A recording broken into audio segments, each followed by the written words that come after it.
So here's things that make you go,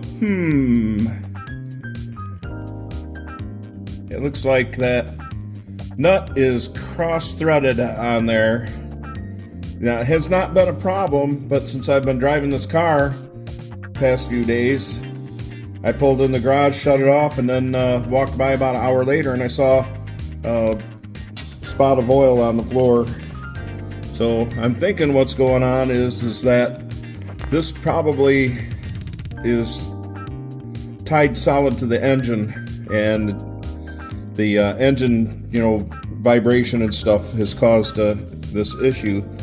So probably going to have to just replace this, maybe replace this fitting, this flare, put a piece of tubing out here, and then a piece of rubber hose in between, somewhere in here to absorb vibration.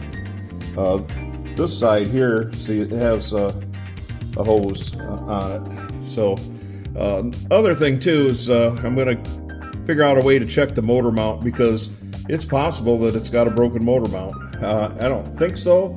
It doesn't clunk or anything when you go in gear, but just wouldn't hurt to check motor mount out and see. I don't think from this angle you can see the motor mount, but anyways, that's next thing to do. We're gonna have some warm weather, but rainy weather, so I'll gonna lose a little bit of trans fluid. Okay, so I pulled the fitting out and replaced it with a new fitting. There, it's 1/8 pipe, and it's 5/16 flare. So not losing as much fluid as I thought. So that's good news, not real messy. And here's a look at the fitting that I took out, and this is what I suspected is it's been cross-threaded. So the next step is to take a look at the nut that's on the take a look and see if the nut is damaged inside. And I'm not going to get enough light on it here, but I'll have to put a light on it.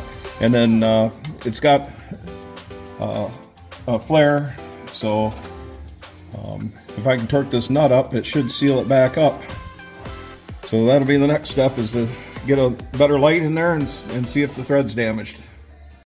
So here's a better look at the flare fitting. You can see there, that would never torque up, and it's just as I suspected. I think they put some sealant on this and then put it back together again to get it to quit leaking. So, yep, that's what happens.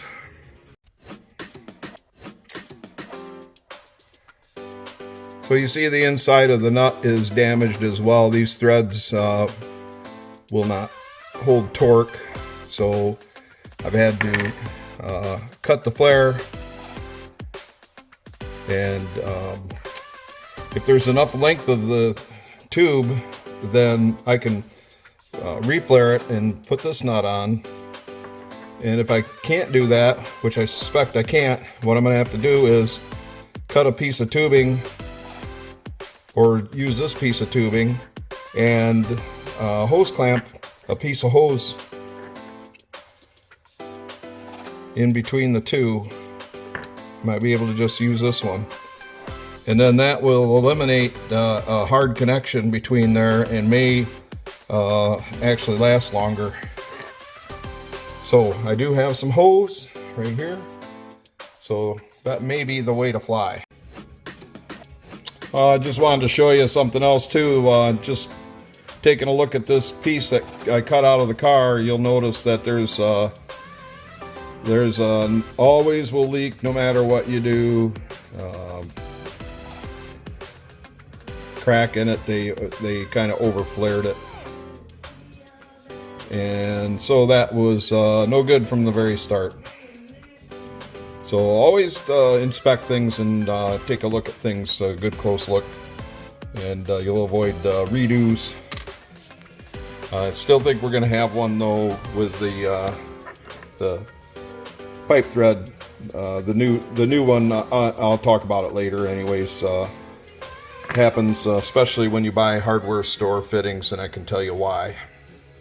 What I did is I cut a section of tubing out because I'm going to need it anyways, and I'm going to flare this and then put this nut on, and then we're going to put a hose clamp and a hose in between the two sections. I have this flaring tool here, and it has 5/16 dies, and you just put it in there, lock it down. It's a really neat little flaring tool. So that's what I'm going to do. So now I've got my new flare. Inspect it for cracks.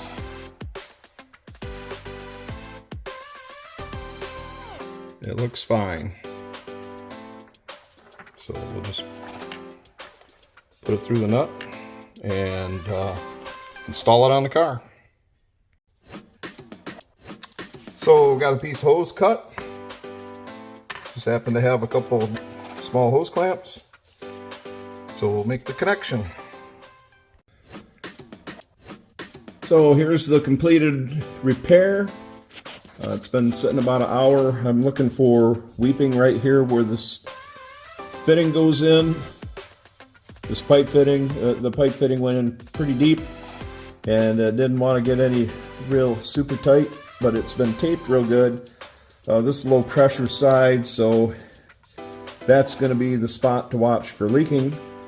And I said earlier about the pipe threads. Well, production pipes, so on and so forth, as they're running them, they check, inspect during the production process. I know this because I worked in a brass fitting plant for a while and set up machines, screw machines and chuckers and things like that, so I know how that goes. So this one may have gauged on the small side, but it was passing inspection, so it goes in deeper, and the pipe thread female side on the radiator might have some wear, and so therefore it went in a little bit deeper. They have stack up tolerances. Sometimes you get one side is on the big side and the other side's on the small side, and theoretically still works, but generally the stuff that makes it out into the non-industrial, into the hardware store stuff and things like that is marginal inventory. They just don't feel, a lot of times the inspection department they don't want that going to their primary customer, so they sell it to hardware stores and whatnot. So I'm not surprised, but that's the repair, and we'll just have to monitor it for the next trip and see how it does. So I'm happy though. Hey everybody, I haven't talked to you in a while, so just giving you a follow-up. This is a challenge when you buy a car, 60 some years old, 60 years old, whatever. All kinds of people have done all kinds of things, so you can just bet that when you find something, somebody just made a mistake, or over-torqued, or under-torqued, or just didn't check. I don't know. Anyways, I enjoy going over these things, and it gives me a little content for the videos. So if you like the video, thumbs up, please.